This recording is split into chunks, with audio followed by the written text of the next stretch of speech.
Aquella noche de noviembre, en la oscuridad más densa de la Sierra de Sonora, un tren con 200 personas a bordo desapareció para siempre entre los cerros. ¿Cuánto estarías dispuesto a callar para proteger el nombre de tu familia? Porque lo que estás a punto de escuchar no es solo una leyenda, es la historia de un hombre que cargó un secreto tan pesado como las locomotoras que condujo toda su vida. Y de cómo ese silencio se convirtió en la condena de todos los que viajaban con él aquella noche. Hasta el día de hoy, en los pueblos de Sonora, hay gente que jura escuchar el silbato de ese tren cuando el viento sopla desde el norte. Y hay quienes dicen que todavía está buscando llegar a su destino. Cuentan los viejos de Cananea que el ferrocarril llegó a Sonora como una promesa de Dios. Era el año de 1921 y los rieles se extendían por el desierto como dos líneas de plata que conectaban el norte con el sur, las minas con los puertos, los sueños con la realidad. Para los pueblos polvorientos de la sierra, ver pasar una locomotora era el espectáculo más grande del mundo. Los niños corrían hasta la orilla del camino solo para sentir el viento caliente que dejaba a su paso. Y en ese mundo de vapor y acero no había nombre más respetado que el de Evaristo Terrazas. Evaristo tenía 52 años, manos como raíces de mezquite y una reputación que valía más que cualquier título universitario. Llevaba 23 años conduciendo locomotoras para la Compañía del Ferrocarril de Sonora, primero en los tramos del desierto, luego en las rutas de montaña donde la vía serpenteaba entre barrancas que daban vértigo. Nadie conocía esas vías mejor que él. Nadie las había recorrido más noches, ni en más tormentas, ni con más carga. En Imuris, donde vivía con su familia, la gente lo señalaba con orgullo cuando pasaba por la plaza. «Ahí va don Evaristo», decían. El mejor maquinista de todo el norte.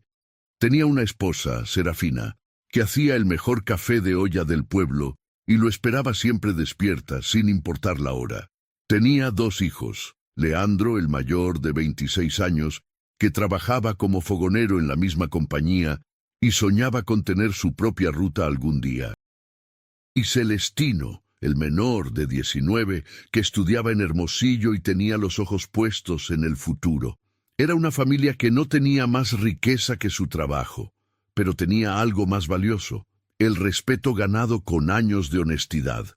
Eso era lo que Evaristo creía, hasta aquella tarde de noviembre en que Leandro llegó a su casa con las manos temblando y el rostro blanco como cal. «Papá», dijo, cerrando la puerta detrás de él, «necesito hablar contigo, solo contigo». Pero lo que Evaristo estaba a punto de escuchar cambiaría su vida para siempre.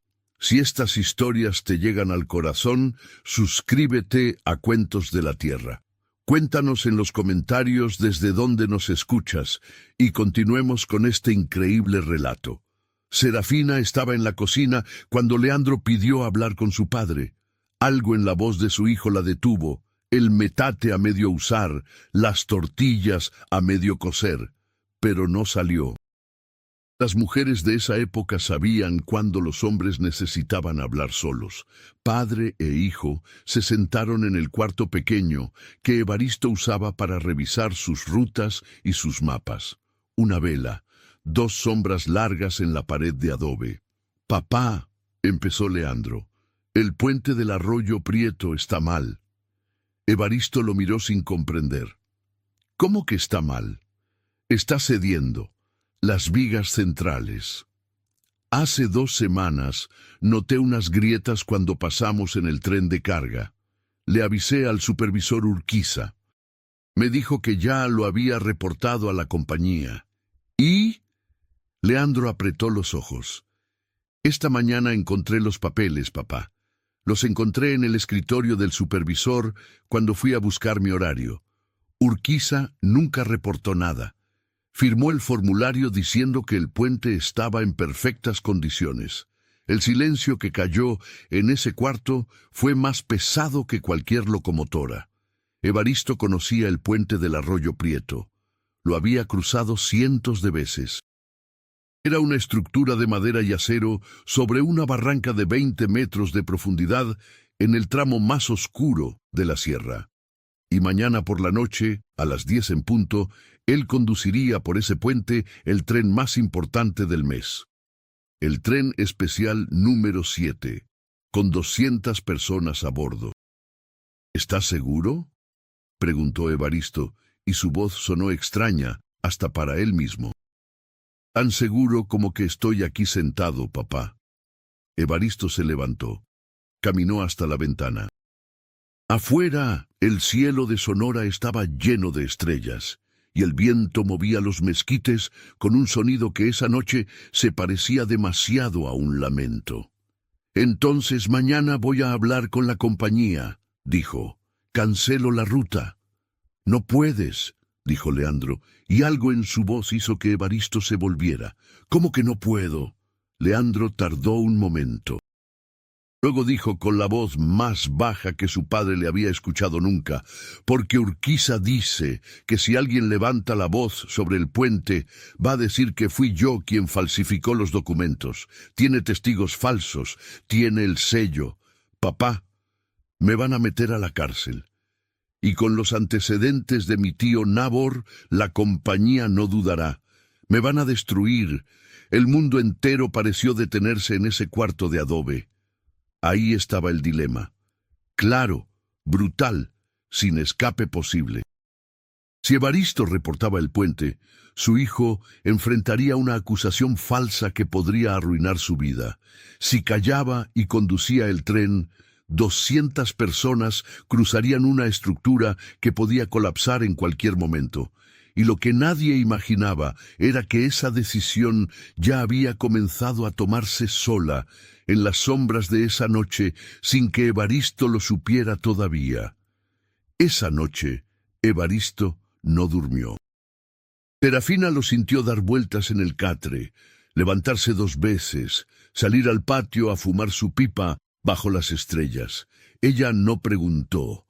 Lo conocía demasiado bien para saber que cuando Evaristo fumaba de noche, estaba cargando algo que las palabras no alcanzaban. Al amanecer, cuando el gallo del vecino Cipriano cantó por primera vez, Evaristo ya tenía tomada su decisión. No reportaría el puente, conduciría el tren, pero iría despacio, más despacio de lo que nunca había ido. Lo cruzaría a velocidad mínima, con toda su experiencia, con cada uno de sus 23 años de oficio, y confiaría en que las vigas aguantarían. Esa mañana fue a ver el puente él mismo. Caminó 2 horas por el monte hasta llegar al Arroyo Prieto. Se arrodilló sobre la madera, golpeó las vigas con el puño, inspeccionó los remaches. Leandro tenía razón. Había grietas. 2 de las vigas centrales mostraban separaciones que no debían estar ahí, pero el resto de la estructura se veía firme. Si voy despacio, pensó, aguanta, tiene que aguantar. Se repitió eso como una oración todo el camino de regreso, pero el destino tenía otros planes que Evaristo aún no podía ver. La estación de Imuris esa tarde era un hervidero. El tren especial número 7 era el primero en ofrecer servicio directo entre Nogales y Hermosillo para las fiestas de noviembre, y la gente había comprado boletos desde semanas antes. Familias enteras con sus canastas y sus bultos, comerciantes con sus mercancías. Una compañía de teatro de Guaymas con sus trajes y sus baúles, 3 monjas del convento de Santa Clara que viajaban a una reunión diocesana, un médico de Cananea, 2 maestras de escuela rural, 200 personas, 200 historias, 200 razones para llegar a su destino. Evaristo los vio subir desde la cabina de la locomotora y cada rostro fue como un golpe en el pecho. A su lado, en la cabina, estaba Pantaleón Robledo, el fogonero de ese turno, un hombre joven de 28 años que acababa de tener su primer hijo. Pantaleón silbaba mientras revisaba los manómetros, ajeno a todo lo que cargaba su maquinista esa tarde. ¿Listo, don Evaristo?, preguntó con su sonrisa de siempre. Listo, dijo Evaristo, y la palabra le supo a tierra. El tren salió de Imuris a las 7 de la noche, exactamente a tiempo. El vapor blanco subía hacia el cielo oscuro de Sonora como una señal. Las luces de la estación se fueron haciendo pequeñas, luego desaparecieron. La locomotora tomó la sierra. Evaristo no quitó los ojos de los rieles. A cada curva, a cada pendiente, iba reduciendo velocidad. Pantaleón lo miraba de reojo, pero no decía nada. Don Evaristo tenía fama de ser metódico. Si iba despacio, por algo sería. Las 2 horas siguientes fueron las más largas en la vida de Evaristo Terrazas. Cada chirrido del metal le parecía una advertencia. Cada sacudida del vagón, un presagio. El viento de noviembre azotaba la sierra con fuerza, y los mezquites a los lados de la vía parecían brazos que querían detenerlo. A las 9:40 de la noche, Evaristo vio en la oscuridad las primeras sombras del cañón del arroyo Prieto. El puente estaba a 500 metros. Fue en ese momento cuando sucedió algo que nadie esperaba. Pantaleón se asomó por la ventanilla de la cabina y frunció el ceño. «Don Evaristo, ¿ve eso?». Evaristo miró hacia donde señalaba el joven. A unos 200 metros del puente, al lado de la vía, había una luz. Una linterna. Alguien la movía de lado a lado con urgencia. Era la señal de alto. «Pare el tren», dijo Pantaleón. «Ya veo», respondió Evaristo y empezó a aplicar los frenos. La locomotora fue reduciendo velocidad con un gemido largo de metal y vapor. Los pasajeros en los vagones sintieron el freno y se miraron entre sí, sin entender. Las monjas se persignaron. Los niños se asomaron por las ventanillas. El tren se detuvo a 150 metros del puente. Evaristo bajó de la cabina. La noche era fría y el viento olía a tierra mojada. Caminó por la vía hacia la luz de la linterna. Lo que encontró lo dejó sin palabras. Era un hombre viejo, tendría 70 años, con ropa de peón y un sombrero deshilachado. Sostenía la linterna con manos que temblaban, y cuando vio a Evaristo, corrió hacia él con una agilidad que no correspondía a su edad. «¡El puente, señor!», jadeó. «El puente va a ceder. Esta tarde pasó el tren de carga y escuché los crujidos. Llevo 3 horas aquí esperando que alguien viniera. No dejen pasar ese tren». Evaristo miró al viejo. Luego miró el puente. Luego cerró los ojos un segundo. «¿Cómo se llama usted?», preguntó. «Gaudencio», dijo el hombre. «Gaudencio Montes. Vivo allá abajo, junto al arroyo. Conozco ese puente desde que lo construyeron, señor. Hay algo muy malo en él esta noche». Y fue en ese instante cuando Evaristo Terrazas tomó la única decisión que podía tomar. «Pantaleón», gritó hacia la cabina. «Nadie se mueve de aquí». Tomó la linterna de manos de Gaudencio y caminó solo hacia el puente. Lo que vio lo heló hasta los huesos. En la oscuridad, las 2 vigas centrales que él había inspeccionado esa mañana habían cedido varios centímetros más. El peso del tren de carga que había pasado horas antes había acelerado el daño. El puente no estaba en condiciones de soportar el peso de una locomotora con 200 pasajeros. No esa noche. Quizás nunca más. Evaristo se quedó parado en el borde del cañón, mirando hacia abajo. 20 metros de profundidad. Oscuridad total. El ruido del arroyo allá abajo, entre las piedras. Pensó en Leandro. Pensó en la trampa de Urquiza. Pensó en lo que le había prometido a su hijo esa mañana, cuando lo abrazó antes de irse. «Confía en mí, hijo. Voy a arreglar esto». Y luego pensó en las 200 personas que estaban sentadas en esos vagones, esperando llegar a sus casas, a sus familias, a sus vidas. Las 2 monjas que rezaban. El médico que volvía a ver a su madre enferma. los niños que preguntaban cuánto faltaba para llegar. Regresó a la locomotora con paso firme. «Pantaleón», dijo, «necesito que vayas a pie al pueblo más cercano y mandes aviso a la compañía. El puente está dañado, no podemos pasar». «¿Y usted?», preguntó el joven. «Yo me quedo aquí con los pasajeros». Pantaleón lo miró un momento. Luego asintió y echó a correr por la vía hacia las luces lejanas del pueblo de Trincheras. Evaristo subió a los vagones. Los pasajeros lo miraban con ojos llenos de preguntas. Él levantó la voz, tranquilo, como si aquello fuera el procedimiento más normal del mundo. «Señoras y señores, vamos a hacer una parada técnica esta noche. El tren continuará mañana por la mañana. La compañía se encargará de su hospedaje. No hay ningún peligro. Por favor, permanezcan con calma». Hubo murmullos, protestas. Una mujer lloró porque tenía prisa. Un comerciante gritó que era un escándalo. Evaristo los escuchó a todos, sin moverse, sin cambiar la expresión. Esa noche, 200 personas durmieron en los vagones detenidos bajo el cielo de Sonora, entre el frío y el viento y las estrellas. Y el tren no cruzó el puente. Si conoces a alguien que ama las buenas historias, comparte este cuento. Así, como se compartían los relatos alrededor del fogón, mantenemos viva nuestra tradición.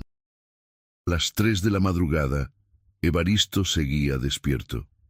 Estaba sentado en el escalón de la locomotora, fumando su pipa, mirando el puente en la oscuridad. El viejo Gaudencio se había quedado con él. Los dos hombres no hablaron mucho. A veces las compañías más honestas son las que no necesitan palabras. «¿Por qué esperó tantas horas?», le preguntó Evaristo en algún momento. Pudo haberse ido. El viejo lo miró con ojos que habían visto mucho. «Porque si ese tren caía en el arroyo, no iba a poder dormir el resto de mi vida», dijo simplemente. Evaristo asintió. Encendió la pipa de nuevo. A las 4 de la mañana, escucharon pasos en la vía. Era Pantaleón, de regreso, con 2 hombres de la compañía y el supervisor de turno de Trincheras. Traían linternas y caras de susto.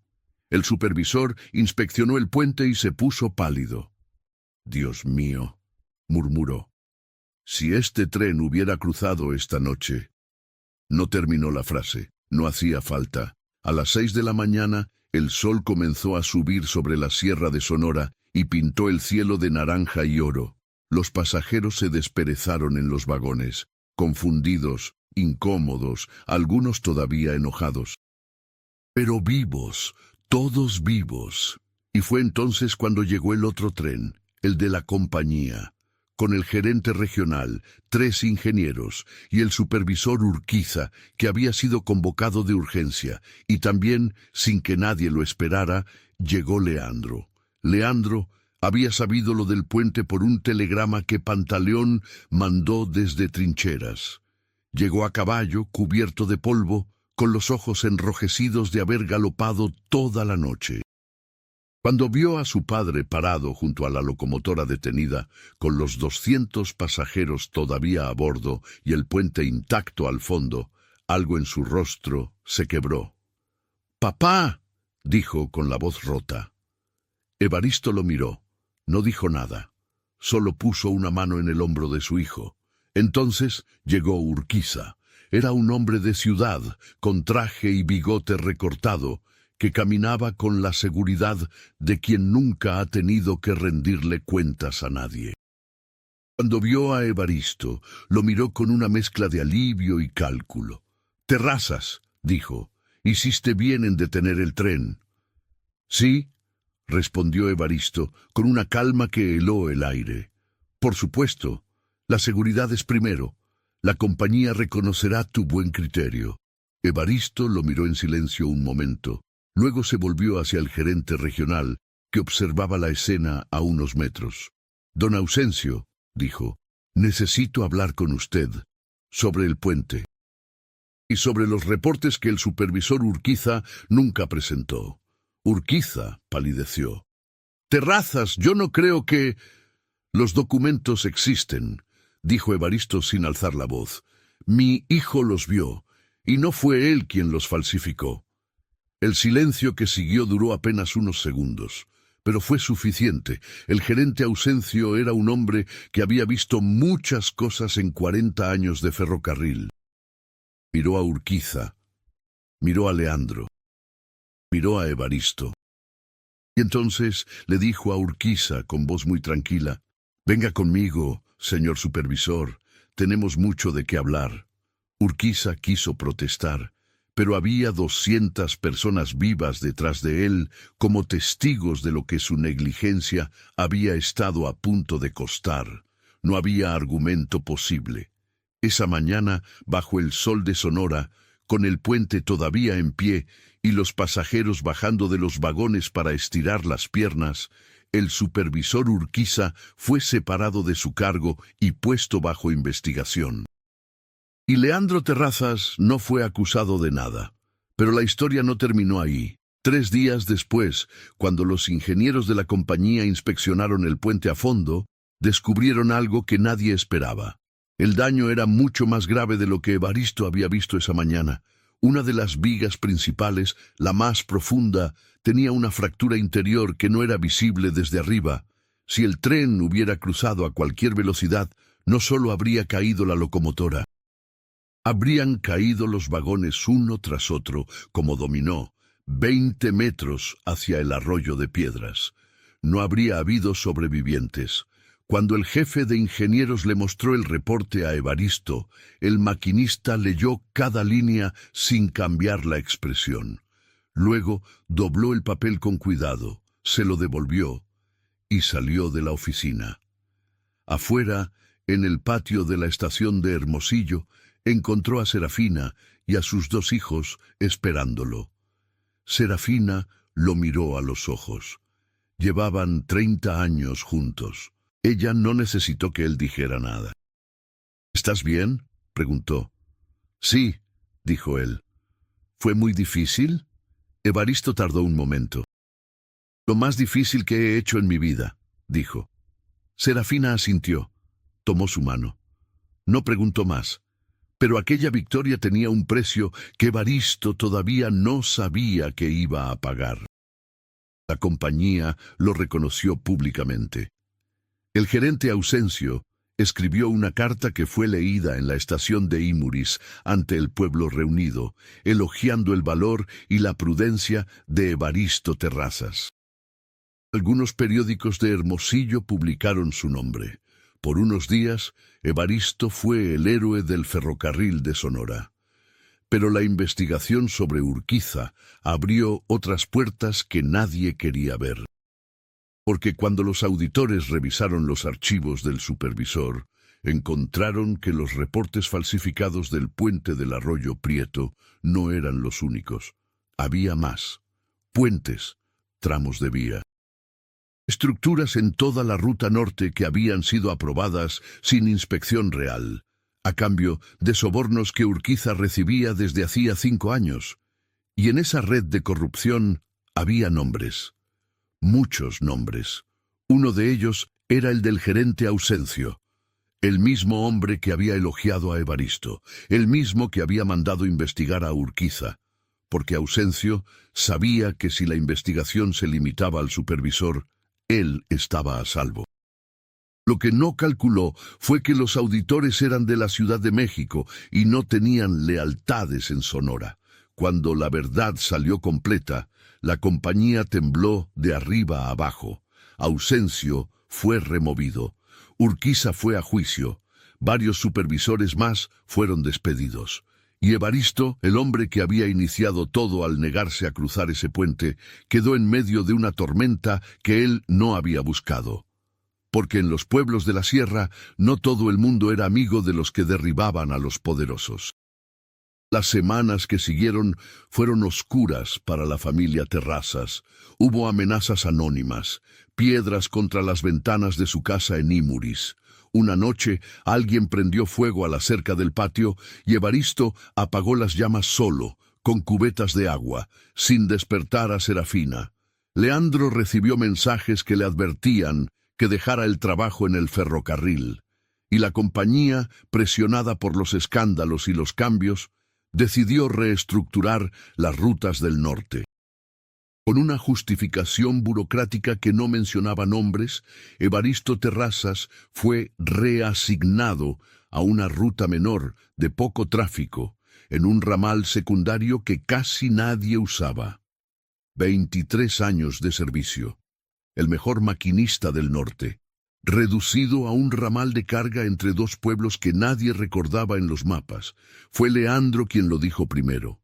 «Papá, eso no es justo».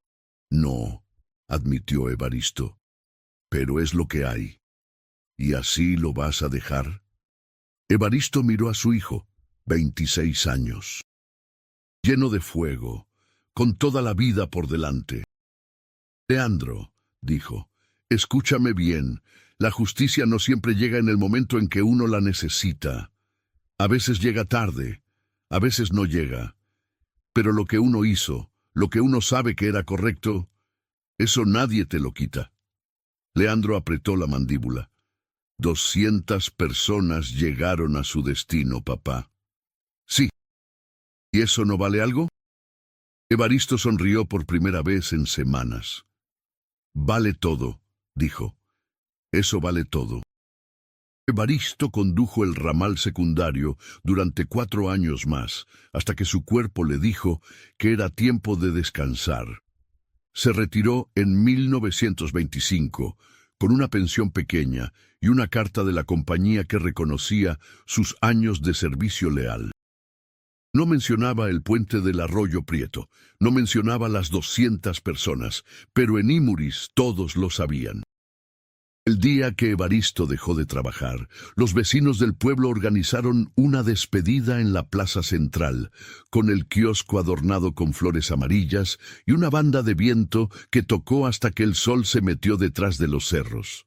Gente de 3 pueblos vino a estrecharle la mano. Serafina lloró en silencio, de esa manera suya de llorar que era más serena que cualquier palabra. Y entre los asistentes, Evaristo vio una cara que lo sorprendió. El viejo Gaudencio Montes, el hombre de la linterna, el que había esperado 3 horas en la oscuridad de la sierra para detener un tren que no conocía. Evaristo cruzó la plaza y le extendió la mano. «¿Cómo está usted, don Gaudencio?» El viejo lo tomó del brazo con sus manos de tierra. «Bien, don Evaristo. Siempre bien». «¿Por qué vino?» Gaudencio lo miró con esos ojos que habían visto mucho. «Porque quería verlo una vez más», dijo, «para recordarme que todavía hay hombres que hacen lo correcto aunque les cueste». Evaristo no pudo responder. Esa noche, en la cena familiar, levantó su copa de agua y dijo lo único que se le ocurrió: «Por los que llegan a su destino». Todos brindaron, y afuera, en el cielo despejado de Sonora, el viento movía los mezquites con ese sonido que a veces se parece a un silbato de tren. Leandro Terrazas trabajó en el ferrocarril por otros 30 años. Llegó a ser supervisor de ruta, uno de los más respetados de la línea norte. Dicen que nunca firmó un documento sin inspeccionarlo él mismo, que nunca aprobó un puente sin caminar personalmente sobre sus vigas. Celestino, el menor, se hizo médico en Hermosillo y tuvo 4 hijos.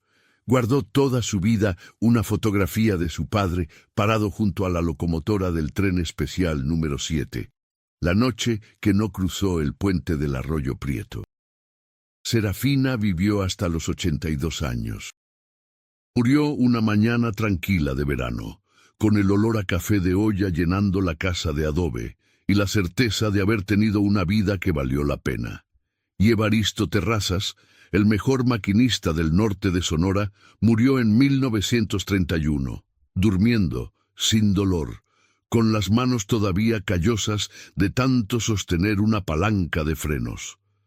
Lo enterraron en el panteón de Imuris, bajo una cruz de hierro forjado que Leandro mandó hacer especialmente.